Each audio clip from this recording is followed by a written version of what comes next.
امیر المومنین سیدنا حضرت عمر بن عبدالعزیز رضی اللہ تعالی عنہ امیر المومنین بننے سے پہلے بہت بڑے امیر، سیٹھ اور بنگلوں میں رہنے والے، اعلیٰ پوشاکیں پہننے والے، ٹھاٹ بھاٹ والی زندگی گزارنے والے، بہت ٹھاٹ بھاٹ کرنے والی شخصیت تھی۔ اور جب امیر المومنین بن گئے، ان کے دور حکومت میں عید آ گئی، ان کی بچیاں عید سے ایک دن پہلے ان کی خدمت میں حاضر ہوئیں کہ بابا جان کل عید کا دن ہے۔ آج ہر طرف لو بچیاں جو ہیں، ہماری سہیلیاں جو ہیں، محلے والیاں جو ہیں، عام لڑکیاں بھی جو ہیں، وہ نئے کپڑے سلوا رہی ہیں اور پہن رہے ہیں۔ آپ بتائیے کل عید کے دن ہم کون سا لباس پہنیں؟ سیدنا حضرت عمر بن عبدالعزیز رضی اللہ تعالی عنہ ارشاد فرمانے لگے، بیٹا یہی جو کپڑے تم نے پہنے ہیں ان کو دھو لو،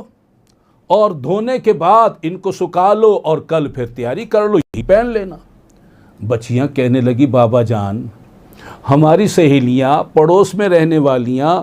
وہ تو نئے کپڑے پہنیں گی اور ہم یہی کپڑے پہنیں گی تو وہ ہم پر طنز کریں گی، تنقید کریں گی، تانے دیں گی کہ جناب دیکھو تم امیر المومنین کی بیٹی ہو کر، پوری دنیا اسلام کے حکمران کی بیٹیاں ہو کر وہی پرانے کپڑے دھو کے پہن لیے، تم نے نئے کپڑے نہیں سلوائے۔ تو سیدنا حضرت عمر بن عبدالعزیز رضی اللہ تعالی عنہ نے بچیوں کی بات کو سنا تو خازن کو بلایا، وزیر خزانہ، جس کو آج کل کی لینگویج میں ہم وزیر خزانہ کہتے ہیں، اس خازن کو بلایا اور اس سے فرمانے لگے کہ بھائی بات ایسی ہے کہ تم مجھے 1 مہینے کی تنخواہ، 1 مہینے کا جو میرا وظیفہ ہے 1 ماہ کا، وہ مجھے ایڈوانس دے دو۔ وہ عرض کرنے لگا، حضور والا یہ بات تو ارشاد فرما دیجئے کہ کیا آپ کو یقین ہے کہ آپ 1 مہینہ زندہ رہیں گے، 1 مہینہ دنیا میں رہیں گے،